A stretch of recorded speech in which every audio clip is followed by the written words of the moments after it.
Hey, everybody at Think Ring, it's Garrett here. We are at NYSCATE Day 2, and we are here with...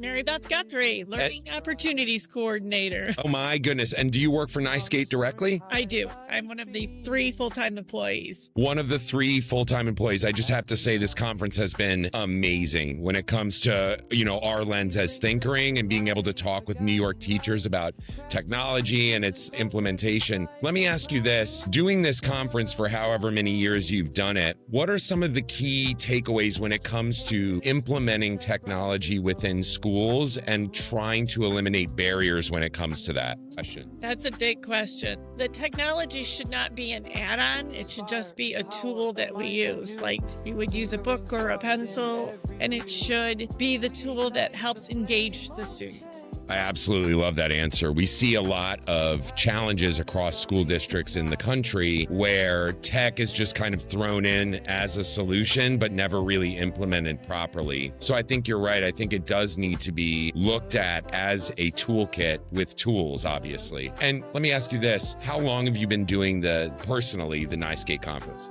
31 years.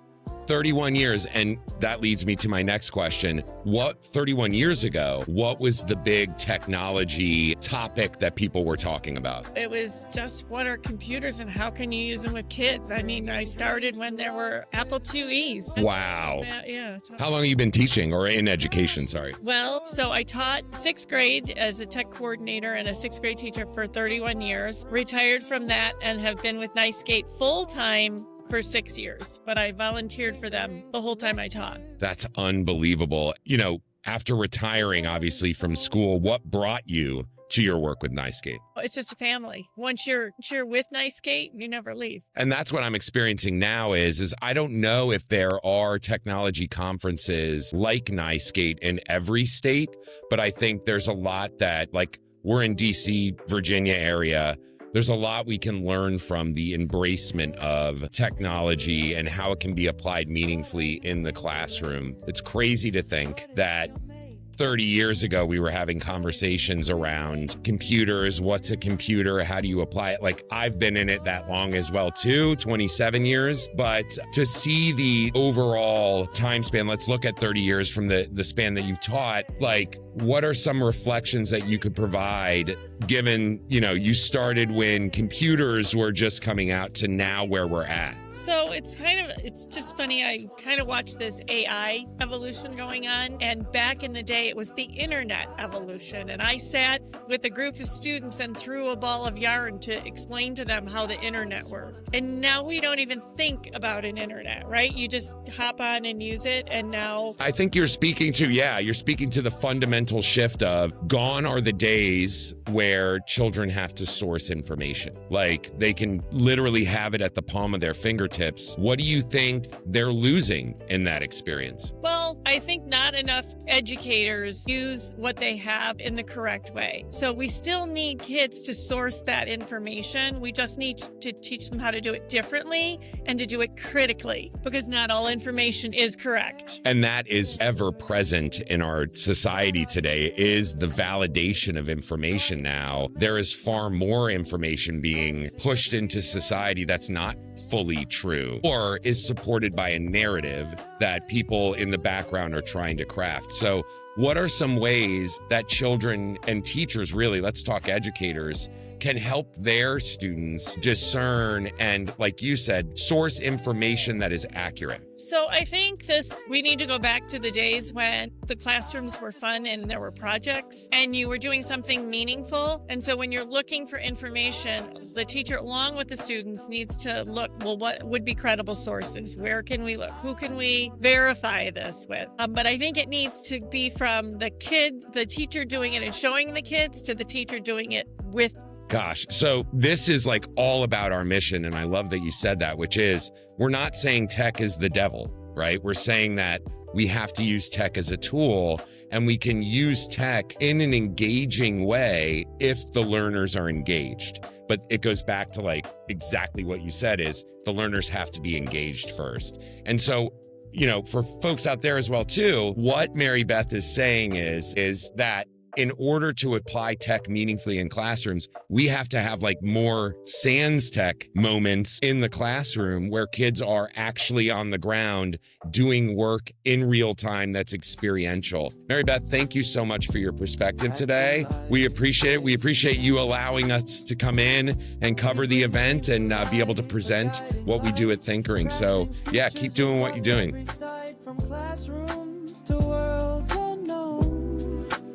Nice thing about PBL is it has to be authentic and it has to be real to the kids in the classroom. Yeah. So using AI, I would do a thing like I was just saying, we're gonna get our forecast for Wednesday, Thursday is 4 to 7 inches of snow, right? So I might challenge my kids to build something with Lego or something that's a snowplow. It's gonna help them move the snow. Back in February time, I think they had flooding in Kentucky. So I'm like, okay, let's use our robot and let's build an automated floodgate that's gonna detect the water level rising, because that has meaning to the kids.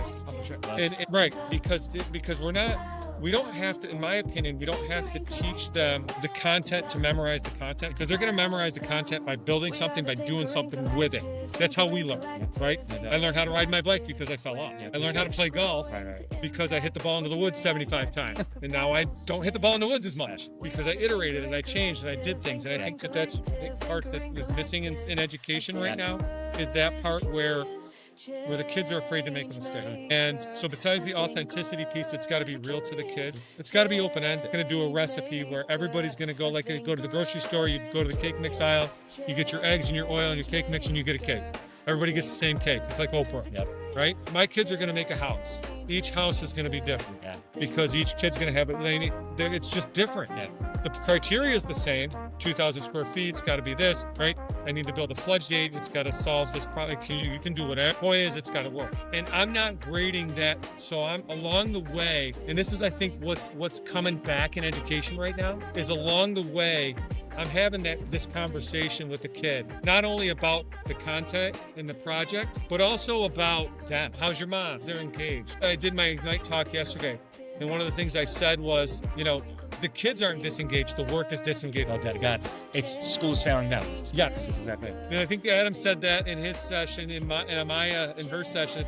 But yeah, I think that there's a swell that we're getting away from screens for the sake of being on screens and getting more hands-on and more problem solving. And I think that, and there's nothing wrong with screens, don't get me wrong, but I think that common sense piece, collaboration piece, that's where the kids are going to succeed for sure. Not because they memorized who signed the Declaration. I never did. Very rarely did I do Sage on the Stage. In cemetery rows. Like, it was always... Well, they're inviting you back, so... And I take a lot of this for granted because that's where I lived for 32 years. And I'm like, and it still amazes me to this day that, like, you don't do this stuff. I know. I get it. And because part of it, too, is everybody's an expert in education because they went to school. Well, that's not the way we did it. We need to do this. Kids never learn more because you wrote the standard or the objective on the educator. Plus, on top of that, too, with having this conversation, I also know that, hey, maybe your grandma's been sick and she passed away. You make it a human. Right. So now I know that I got to take it a little bit easy with you. Or you're just being a jerk for being a jerk because you're 12, right? So because they're kids. Exactly. We spend so much time with them that we forget they're kids. And I don't care if they're 5 or they're 18 or 55, right? They're still I still feel that. Right. They're still kids. And, they're going to make mistakes. Let me ask you. Yes. What? So, like... Your experience as teacher, it sounded phenomenal. I would have loved to have been in your class. I loved to teach. What can more New York State educators do to take that mentality on? Something. You just got to start something small. Throw like I would do a build every day with my kids, a 2-minute build, just to get some creativity. Every kid had a Lego set? A bucket of Lego. And again, it could be Lego, it could be craft sticks and paper and cardboard. How old were the kids? They're 12. Okay. Even my high school kids that I had in my robotics classes and stuff like that. But it just gets that. I read a study where they said that building something creative with your hands reduces anxiety. So what a great way to do before big high stakes tests. And critical thinking and design and every 24 cognitive skills. So what can a New York State teacher do? Treat the kids like they're people, right? I know we all got to hit standards and I know we all got to state tests, but I'll tell you, if you do stuff hands-on, and you do stuff like with Lego or again, anything like that, your test scores are going to take care of themselves because the kids are going to own the learning, because they're not going to take that worksheet, look at the number on the corner and put it in a recycle bin or just on the floor on the way out the door. Because that's what happens. Even with my project, sometimes it goes in the trash. Yeah. But it's not about the output. That's exactly. It's about the process. So we say all the time, embrace the journey, not the destination. Exactly. That's the fun part. Mm-hmm. Hey, and you know that's the where's the fun in that thing, right? The seed we plant is more than food. It's a story, a memory, a bridge between us. Together, we're growing something bigger than a garden. We're growing. It is day 2, my friends, here at NYSCATE 2025. We are here with Kim, our fellow from this last fellowship. She did amazing yesterday. We, obviously pulled her into this experience and said, we're going to put you up in front of people and you're going to talk. Kim presented her capstone project and went through, which is an amazing gardening project, went through all of it. And then at the end of our presentation, you had another educator from, I don't even know, I want to hear a little bit more about it, approach you. Tell me a little bit more about that conversation. Yeah, there was another educator from Jamestown, which is a district near us, and she said that she was really interested in getting started with a STEAM program at her school, and she said that my project was really inspiring and that she wanted to learn what I did in the process so that she could get something like that started at her school district. So I was able to, get her contact information, and we are planning on speaking more in the future, but she's already has some things started, and I told her I'd love to share my curriculum ideas, what we've been doing and how we've been integrating it at Silver Creek so that, she can continue with the learning and encouraging it at her school. Evan, I heard you say something yesterday, but talk to me a little bit, Evan, about what that conversation was about, because I remember you referencing Kim. And the connectors. Wife's gonna love that one too. It's ego aside, move over. But more than anything, this is the work that we're doing. Yeah, it was the full circle moment of, for Evan and I that have put this baby into the world and had this intention in our heads that we consistently talk about all the time. To see another educator get inspired by one of our fellows is the way we scale up.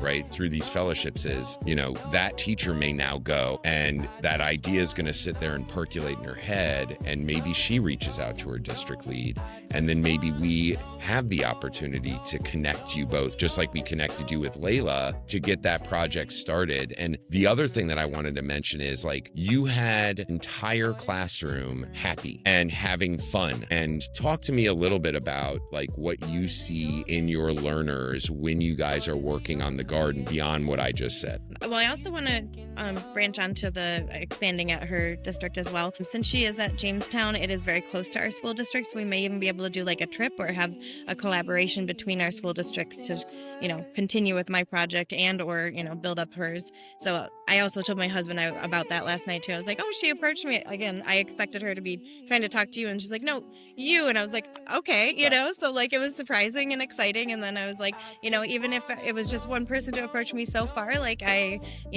feel like I'm making a difference with what we're doing. And she's able to, to take those ideas and run with it and then inspire other people. But answering your question about my students, when we've been working on the garden, like I said, I had the kids digging in the garden. So I was they're going to think it's holes, and I'm making them dig all these holes. The kids are love that movie, by the way. Yeah.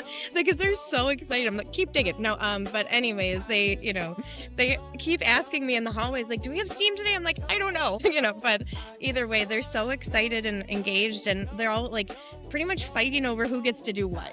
We have different roles, but they're like, can I dig today? Can I do? We split it up into different portions, collecting the organic materials and rotating. But again, the kids are, the whole time they're engaged. I have to tell them, give them warnings that we're about to clean up and we're about to stop. Some of them don't want to stop. They want to keep going with it. They're like, I'm almost done. Just let me finish this. So they're so engaged in what we're doing. They're really, I haven't had to push any kids to do this. I don't see a single kid going, yes, geometry, yes, let me do it first. But I do see that there is a path, as I think we all do here. There's this path of putting kids into engaging experiential learning, and then you can teach really anything else in that engagement. So Well, I guess it starts with an idea, and also the teacher can collect ideas from the kids as well. Part of the garden project too is I did talk to some of my students, and I asked them ideas like, oh, what should we do with the garden space? So again, it doesn't have to be about the garden. It could be something at your school that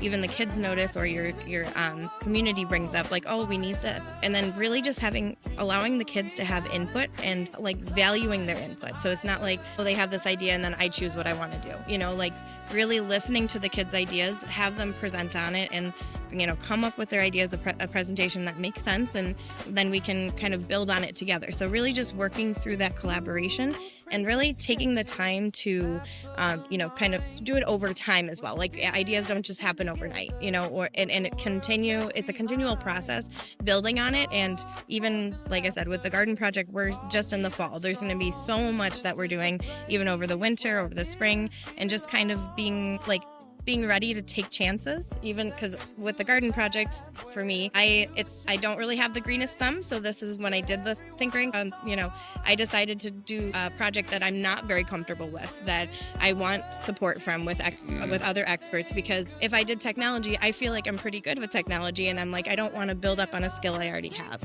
So really allowing yourself to collaborate with other people that know more than you and be willing to learn and keep going, and then revising the process as you go. absolutely. And I think one of the things I pulled out of what you just said was like student agency isn't just giving them the opportunity to speak. It's taking that information and applying it. It's showing them that they have true voice in the classroom. And I do see at scale educators, with the case being like agency displayed as like, oh, let's have 5 minutes to hear a child's voice out and then let's move on, with that change never taking place or that effect never taking place. You can only get so many of those chances with your class before your students they realize, oh, you're not really listening to me. You're not really going to take what I'm sharing and do something with it. I just think the project that you're doing is just and the reason obviously why we brought you here is just such an opportunity to display what we think tinkering is at its best. Yeah. So thank you so much, Kim. We appreciate it. Kim is on her way back to Buffalo, right? And we'll be joining her soon. So thanks again, Kim. We appreciate everything. Thank you so much. Yeah, of course.